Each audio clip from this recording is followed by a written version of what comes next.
মা, আমি তোমার জন্য এবার একটা নেকলেস বানাইছি।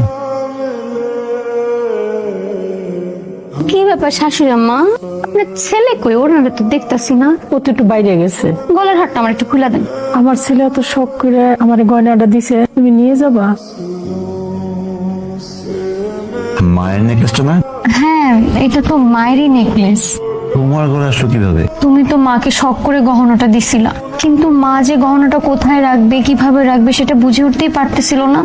সেই জন্য আমাকে বলল, বৌমা আমার এই গহনাটা তোমার কাছে রাখো, তোমার কাছে রাখলে গহনাটা সাবধানে থাকবে। আমার কাছে গহনাটা দেখে এত ভালো লাগছে, সেই জন্য শখ করে একটু পড়ছি আর কি। আমি ফোন কেন ধরতেছি না তুমি বুঝতেছো না? তুমি খুব ভালো করেই জানো আকাশ হুট করে বাংলাদেশে চলে আসছে। আমার বাসায় আমার শাশুড়ি, আমার ননদ, এদের মাঝখানে আমি তোমার ফোন কিভাবে রিসিভ করবো আমাকে একটু বলো তো। আকাশ 3-4 বছরে একবার বাংলাদেশে আসে, একবারে একটা মাস থাকে। এই একটা মাস তুমি একটু চুপচাপ থাকতে পারো না? একটা মাস কেন, একটা ঘন্টাও তোমাকে ছাড়া আমি থাকতে পারবো না, সেটা তুমি জানো না? ওর যা যা আছে সব তো আমাদেরই। খালি ওকে বিদেশ যাইতে দাও, এরপর সোনা গহনা টাকা পয়সা যা আছে সব বিক্রি করে টাকা পয়সা তো তোমার আর আমার। ওরে বাপরে বাপ, কি সুখ, কি আনন্দ! বাড়ির বউ বাজার করতে গেছে আর কি সুন্দর আমার শাশুড়ি আর ননদ বসে বসে টিভি দেখতেছে, মাথার উপর আনতেছে। সুখ, আল্লাহ সব সুখ আপনাকে দুইজনের ঢাইলা দিছে। কি বাসায় কোনো কাম কাজ নাই? হ্যাঁ, সারাদিন টিভি দেখা ছাড়া কি কোনো কাজ নাই? বাজার যে নিয়ে আসছি দুইজনের চোখে কি যায় না? এটা নিয়ে রান্না বান্না করেন যান।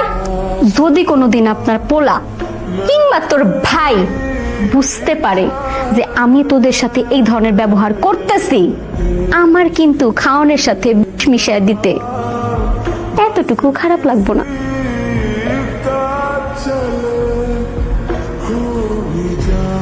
সাবধানে যাও, নিজের যত্ন নিও। ওদেরকে দেখার জন্য আমি তো আছি, আর তুমি তো খুব ভালো করেই জানো ওদেরকে আমি কত ভালোবাসি।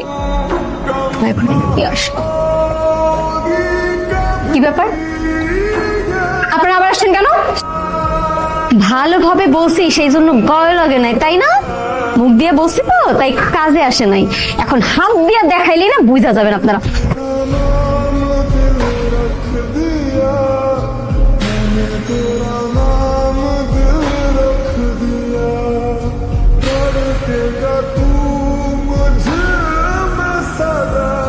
এত বড় সাহস, আপনি ওর গায়ে হাত দিলেন?